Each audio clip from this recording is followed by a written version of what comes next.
નમસ્કાર વિદ્યાર્થી મિત્રો, સાયન્સ વે યુટ્યુબ ચેનલમાં આપ સર્વે વિદ્યાર્થીનું હાર્દિક સ્વાગત છે। ધોરણ 10નું વિજ્ઞાન એમાં પ્રકરણ પહેલું રાસાયણિક પ્રક્રિયાઓ અને સમીકરણો।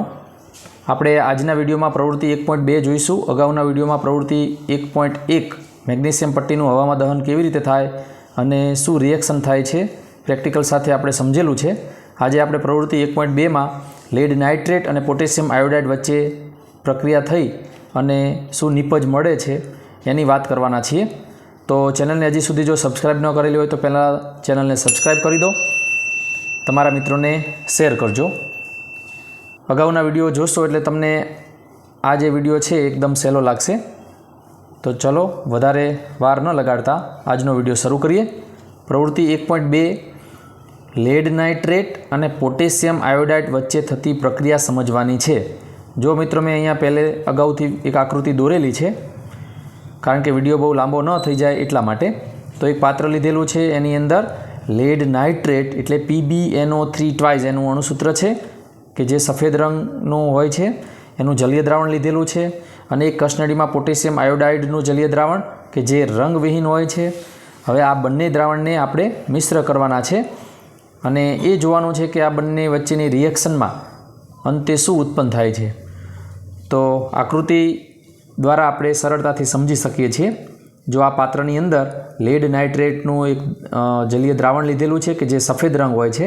અહીંયા એક માર્કમાં હેતુલક્ષી પ્રશ્નમાં પૂછાઈ શકે કે લેડ નાઇટ્રેટ એનો જે પાવડર હોય એ કયા રંગનો હોય, તો એ સફેદ રંગ હોય। એનું અણુસૂત્ર શું, તો PbNO3 ટ્વાઇસ। સૂત્રો કેવી રીતે બને ને એ આપણે અગાઉના વિડીયોમાં જણાવેલું છે, સમજાવેલું છે। ન જોયેલા હોય તો પહેલાં એ બેઝિક જ્ઞાન છે રસાયણ વિજ્ઞાનનું।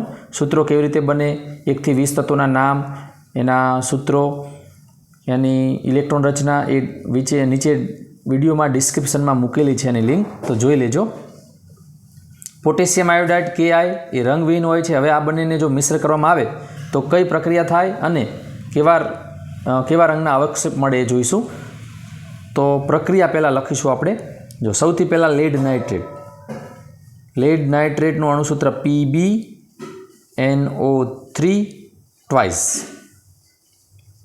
હવે એની અંદર પોટેશિયમ આયોડાઇડ એટલે પોટેશિયમ આયોડાઇડ જે રંગવિહીન હોય છે Ki, એ આપણે મિક્સ કરશું। તો પ્લસ Ki, પછી સંતુલિત કરશું। પહેલાં પ્રક્રિયકો અને નિપજો જે બને છે એ લખી નાખીએ।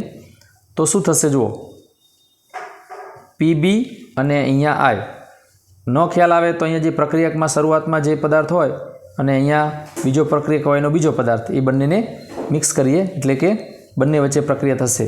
શું બનશે, PbI2 લેડ આયોડાઇડ પ્લસ બીજી એક નિપજ મળશે KNO3, બાકી જે વધ્યો આ પદાર્થ K અને અહીંયા NO3।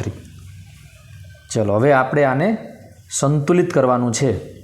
સૌથી પહેલાં અહીંયા જુઓ, ઓક્સિજન અહીંયા જો આ ડાબી સાઈડ આપણે પહેલાં નામ લખી નાખીએ, લેડ નાઇટ્રેટ, અને આ છે પોટેશિયમ આયોડાઇડ। આ શું બની નિપજ, લેડ આયોડાઇડ અને પોટેશિયમ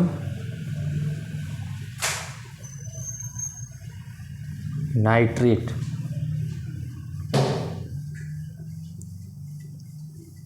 ફરીથી એકવાર, લેડ નાઇટ્રેટના દ્રાવણમાં પોટેશિયમ આયોડાઇડનું દ્રાવણ ઉમેરવામાં આવે તો શું બને, રિએક્શન થઈને લેડ આયોડાઇડના પીળા રંગના અવક્ષેપ મળે છે અને પોટેશિયમ નાઇટ્રેટ મળે છે।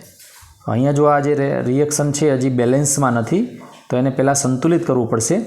તો અહીંયા જુઓ, આ NO3 એમાં ઓક્સિજન 3 છે અને કૌંસની બહાર 2 છે, એટલે 3 દૂને 6, ઓક્સિજનના 6 પરમાણુ અને અહીંયા ઓક્સિજનના 3 પરમાણુ। તો આપણે બેલેન્સ કરવું હોય તો આગળ 2 લખીએ, 3 દૂને 6 થઈ ગયા। ચલો હવે પોટેશિયમ કેટલા થઈ ગયા, અહીંયા 2 થઈ ગયા, 2 લખ્યા ને આપણે એટલે 2 થયા। તો અહીંયા પોટેશિયમ એમાં એક જ છે, તો આગળ 2 લખીએ। ચલો હવે જુઓ તો PB અહીંયા 1 PB1, I2 અહીંયા I2, પોટેશિયમ 2 પોટેશિયમના 2 પરમાણુ, ઓક્સિજન 3 દૂને 6 ઓક્સિજન 3 દૂને 6. તો આવી રીતે આ સમીકરણ બેલેન્સમાં થઈ ગયું કહેવાય. તો પ્રક્રિયા થઈને શું બને છે? લેડ આયોડાઇડના પીળા રંગના અવક્ષેપ, પીળા રંગના અવક્ષેપ મળે છે, જે અહીંયા આકૃતિમાં આપણે જોઈ શકીએ છીએ. ફરીથી એકવાર ઝડપથી જોઈ લઈએ. લેડ નાઇટ્રેટનું દ્રાવણ લીધું, એમાં પોટેશિયમ આયોડાઇડનું દ્રાવણ ઉમેર્યું, બંને વચ્ચે પ્રક્રિયા થઈને રિએક્શન થઈને લેડ આયોડાઇડના પીળા રંગના અવક્ષેપ મળ્યા, પ્લસમાં પોટેશિયમ નાઇટ્રેટ મળે છે. તો એક એક માર્કમાં અહીંયા હવે પ્રશ્ન તમને આપણે પૂછીએ, ધ્યાન રાખજો. સૌથી પહેલાં લેડ નાઇટ્રેટ છે એનો જે પાવડર હોય એનો રંગ કેવો હોય? તો કે સફેદ હોય. પછી જે પોટેશિયમ આયોડાઇડ હતું એનું જે જલીય દ્રાવણ છે એ કેવા રંગનું હતું? તો કે રંગવિહીન છે, એનો કોઈ રંગ નથી, બરાબર, એ રંગવિહીન છે. તો બંને વચ્ચે રિએક્શન થઈને શું બન્યું? તો કે લેડ આયોડાઇડ બન્યો. હવે લેડ આયોડાઇડ એ પીળા રંગના અવક્ષેપ, તો એ પીળા રંગના અવક્ષેપ મળ્યા. અને અહીંયા પોટેશિયમ નાઇટ્રેટ. આ જે પ્રક્રિયા છે કેવા પ્રકારની પ્રક્રિયા થઈ કહેવાય? તો અહીંયા દ્વિવિસ્થાપનની પ્રક્રિયા થઈ કહેવાય. આ પ્રક્રિયા દ્વિવિસ્થાપન પ્રક્રિયા છે. એનું કારણ એ છે કે અહીંયા જે આયનો છે એની ફેરબદલી થાય છે, આપલે થાય છે, લેવડ દેવડ થાય છે, એટલે એને દ્વિવિસ્થાપન પ્રક્રિયા કહેવાય. આ બધી પ્રક્રિયાઓ આપણે આગળ હજી આ પ્રકરણમાં અભ્યાસ કરવાનો છે. ચલો તો ફાઇનલ હવે એકવાર લેડ નાઇટ્રેટ અને પોટેશિયમ આયોડાઇડ વચ્ચે થતી પ્રક્રિયા દ્વિવિસ્થાપનની પ્રક્રિયા છે. લેડ નાઇટ્રેટના દ્રાવણમાં તમે પોટેશિયમ આયોડાઇડનું દ્રાવણ ઉમેરશો એટલે લેડ આયોડાઇડના પીળા રંગના અવક્ષેપ મળશે, બરાબર. પરીક્ષામાં એક એક માર્કમાં પ્રશ્ન પૂછાય તો આ રીતે યાદ રાખજો. મિત્રો આગળની પ્રવૃત્તિ 1.3, ઝીંક ધાતુ અને મંદ સલ્ફ્યુરિક એસિડ અથવા મંદ હાઇડ્રોક્લોરિક એસિડ વચ્ચે થતી પ્રક્રિયા. અહીંયા ઝીંક ધાતુ લીધેલી છે અને એસિડમાં મંદ સલ્ફ્યુરિક એસિડ અથવા તો મંદ હાઇડ્રોક્લોરિક એસિડ વચ્ચે કઈ પ્રક્રિયા થાય છે અને અંતે શું રિએક્શન બને છે એ આપણે સમજવાનું છે. તો જો આકૃતિ દોરેલી છે, એક કોનિકલ ફ્લાસ્ક છે, એની અંદર ઝીંક ધાતુના ટુકડા લીધેલા છે. આ કોનિકલ ફ્લાસ્કને બૂચ વડે બંધ કરીને એમાંથી એક કાચની નળી પસાર કરેલી છે.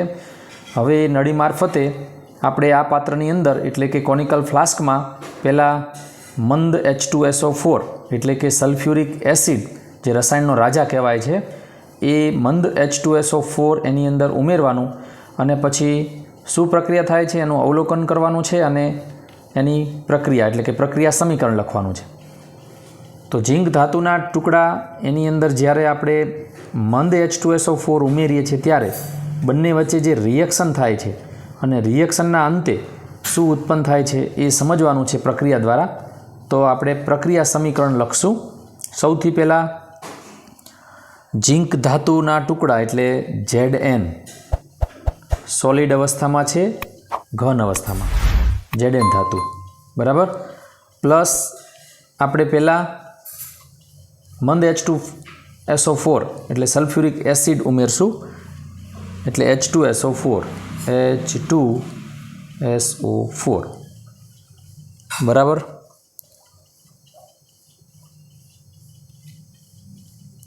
આ એનું જલીય દ્રાવણ એટલે AQ શું બનશે? Zn ધાતુ સાથે H2SO4 પ્રક્રિયા કરશે અને જે ધાતુ લીધી હશે એના સલ્ફેટ બનશે એટલે ઝીંક ધાતુના સલ્ફેટ બનશે અને હાઇડ્રોજન વાયુ ઉત્પન્ન થશે. જો અહીંયા હાઇડ્રોજન વાયુ ઉત્પન્ન થાય અને એ નળી વાટે પછી બહાર નીકળશે. તો પહેલાં પ્રક્રિયા જોઈ લઈએ. જો Zn સાથે SO4 એ જોડાઈ જશે, ZnSO4 પ્લસ હાઇડ્રોજન વાયુ ઉત્પન્ન થાય એટલે અહીંયા લખશું હાઇડ્રોજન વાયુ G ગેસ સ્વરૂપે હોય અને ZnSO4 એટલે એનું જલીય દ્રાવણ મળે AQ એક્વાયસ. આ એની અવસ્થા છે. સોલિડ હોય તો ઘન, પછી ગેસ હોય તો વાયુ, L હોય તો લિક્વિડ અને એક્વાયસ એટલે પાણીમાં બનાવેલું જલીય દ્રાવણ હોય તો એ એક્વાયસ AQ. તો અહીંયા પ્રશ્ન ઉદ્ભવે કે ઝીંક ધાતુના ટુકડામાં જ્યારે એની સાથે આપણે મંદ H2SO4 ઉમેરીએ ત્યારે કયો વાયુ ઉત્પન્ન થાય? તો એ જે ઝીંક ધાતુના ટુકડા છે એની આસપાસ હાઇડ્રોજન વાયુના પરપોટા જોવા મળશે અને ધીમે ધીમે પછી એ વાયુ આ કાચની નળી મારફતે બહાર નીકળશે. તો કયો વાયુ ઉત્પન્ન થાય? તો હાઇડ્રોજન વાયુ. હજી એક પ્રક્રિયા લઈએ. માની લો કે આ વખતે મંદ HCl લેવાનું છે. ઝીંક ધાતુ પ્લસ એની પ્રક્રિયા હાઇડ્રોક્લોરિક એસિડ સાથે એના જલીય દ્રાવણ સાથે કરવામાં આવે તો શું બને? તો ઝીંક ધાતુની હાઇડ્રોક્લોરિક એસિડ સાથેની પ્રક્રિયાથી ઝીંક ક્લોરાઇડ બનશે. ZnCl2 ઝીંક ક્લોરાઇડ અણુસૂત્ર આપણને ખ્યાલ છે અને પ્લસ હાઇડ્રોજન વાયુ ઉત્પન્ન થશે H2. બરાબર. સમીકરણ સંતુલિત છે કે નહીં એ ચેક કરી લેવાનું. તો અહીંયા જુઓ Zn એનો એક પરમાણુ, Znનો એક પરમાણુ, Znના પરમાણુઓ છે એ સમતોલનમાં છે. ક્લોરીનમાં અહીંયા 2 છે પણ અહીંયા ક્લોરીનમાં એક જ છે. તો એને સંતુલિત કરવા માટે આગળ 2 લખવા પડે. તો Zn plus 2HCl gives ZnCl2 plus H2. આ પણ જલીય દ્રાવણ છે. એનું નામ લખી નાખીએ અહીંયા. ઝીંક ધાતુ, એમાં hydrochloric acid, hydrochloric acid reaction થાય છે. શું બને? ઝીંક ક્લોરાઇડ, ઝીંક ક્લોરાઇડ. અને શું ઉત્પન્ન થશે? હાઇડ્રોજન વાયુ. તો આ રીતની આપણી આ પ્રક્રિયા થઈ. ઝીંક ધાતુ અને મંદ સલ્ફ્યુરિક એસિડ અથવા તો મંદ હાઇડ્રોક્લોરિક એસિડ વચ્ચેની જે પ્રક્રિયા છે એનાથી પ્રક્રિયા થઈને શું બનશે? હાઇડ્રોજન વાયુ ઉત્પન્ન થશે. એટલે ઝીંક ધાતુના ટુકડાની આસપાસ હાઇડ્રોજન વાયુના પરપોટા ઉત્પન્ન થાય છે અને એ કાચની નળી રાખેલી હોય એના મારફતે વાયુ બહાર નીકળશે. હવે એની કસોટી કરવી હોય તો અહીંયા તમે સળગતી મીણબત્તી કે સળગતી દિવાસળી લઈ જાઓ તો એ ધડાકા સાથે સળગી ઉઠે છે. આ એની કસોટી છે. એટલે ખ્યાલ આવે કે હાઇડ્રોજન વાયુ એ દહનશીલ છે. અને બીજો એક પ્રશ્ન અહીંયા ઉદ્ભવે કે જ્યારે અહીંયા પ્રક્રિયા થતી હોય ત્યારે આ જો કાચનું પાત્ર છે કોનિકલ ફ્લાસ્ક, એને જો સ્પર્શ કરવામાં આવે તો એ ગરમ લાગે છે. મતલબ તાપમાન પણ અહીંયા વધે છે, ઉષ્મા ઉત્પન્ન થાય છે, હાઇડ્રોજન વાયુ ઉત્પન્ન થાય છે. એટલા માટે આ કોનિકલ ફ્લાસ્કને જો તમે સ્પર્શ કરશો તો એ ગરમ લાગશે. બરાબર. તો આ રીતની પ્રક્રિયા છે. આશા રાખું છું કે તમને આ વિડીયો ગમ્યો હશે અને વિડીયો ગમે તો લાઇક કરજો, તમારા મિત્રોને શેર કરજો અને સબસ્ક્રાઈબ ન કરેલું હોય તો ચેનલને સબસ્ક્રાઈબ કરજો. આગળના વિડીયોમાં આપણે આગળના ટૉપિક છે એનો અભ્યાસ કરીશું. વિડીયોને અંત સુધી જોવા બદલ ધન્યવાદ. Thank you.